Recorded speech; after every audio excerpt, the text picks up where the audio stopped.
ગઢડામાં રહેતા ખેડૂત શેરડીમાંથી ગોળ તૈયાર કરી વેચાણ કરી રહ્યા છે.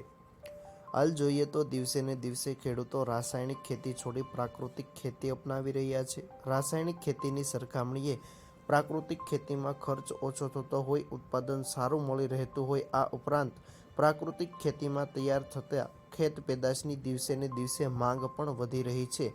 કેટલાક ખેડૂતો તૈયાર થતા પાકોનું સીધું વેચાણ કરવાના બદલે તેનું મૂલ્યવર્ધન કરતા હોય છે. ત્યારે બોટાદ જિલ્લાના ગઢડામાં રહેતા આ ખેડૂત શેરડીમાંથી ગોળ તૈયાર કરી તેનું વેચાણ કરી રહ્યા છે. હસુભાઈ, અહીંયા આપણે ગોળનું ઉત્પાદન થાય છે, પ્રાકૃતિક ખેતી પણ તમે કરો છો. હા, શું આખી હકીકત છે? વૃંદાવન પ્રાકૃતિક ડેરી ફાર્મ ને અમે શેરડીનું ઉત્પાદન કરીએ છીએ. હા, ઓર્ગેનિક રોજનું 3 થી 3.5 ટન શેરડીનું ઉત્પાદન થાય. એમાં છે ગોળ બનાવી છે, દેશી ગોળ, કેમિકલ વગરનો, કોઈ પણ દવા વગરનો, દવા કે ખાતર કોઈ પણ વસ્તુ નહીં. કેટલું ઉત્પાદન થતું છે રોજ? રોજનું ગોળનું ઉત્પાદન 25 થી 30 મણનું.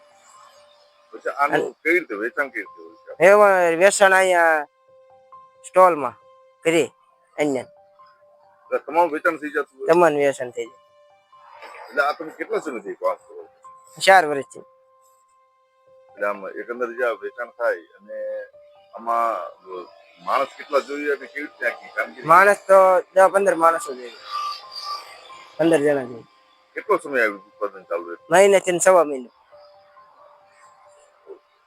ગઢડાના આ ખેડૂત કુદરતી સંસાધનો વડે ઉત્પાદન કરેલ જામફળ, સીતાફળ, આંબળા, લીંબુ, કેરી, અંજીર જેવા બાગાયતી પાકોનું મૂલ્યવર્ધન કરી રહ્યા છે. સાથે સાથે ખાસ કરીને શેરડીમાંથી પોતે જાતે જ ગોળ બનાવીને તેનું વેચાણ કરી રહ્યા છે. વર્ષમાં માત્ર 40 થી 45 દિવસ ઓર્ગેનિક ગોળ બનાવવામાં આવે છે. રોજનો 30 થી 35 મણ એટલે કે 70 થી 80 હજાર રૂપિયાનો ગોળ બનાવી વર્ષે 20 થી 22 લાખનો પ્રાકૃતિક ગોળ બનાવી વેચાણ કરી રહ્યા છે. આ ઉપરાંત સરકાર દ્વારા 33% સબસિડીની લોન આપી, જેમાંથી આ ખેડૂતે ગોળ બનાવવા માટેનો પ્લાન્ટ તૈયાર કર્યો છે. પોતે પોતાના ખેતરમાં જ ઓર્ગેનિક શેરડીનું વાવેતર કરે છે. તેનું મૂલ્યવર્ધન કરી અને ગોળ તૈયાર કરી વેચાણ કરી રહ્યા છે.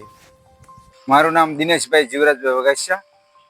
મારું ગામ ગરડા સ્વામીના. મારું ફાર્મનું નામ વૃંદાવન પ્રાકૃતિક ડેરી ફાર્મ. અમારે જમરૂખ છે 300 ઝાડ, પછી આંબા છે 450, પછી લીંબુ છે 100, આંબળા 100 છે, સીતાફળ 400 છે અને અંજીરના 40 ઝાડ છે.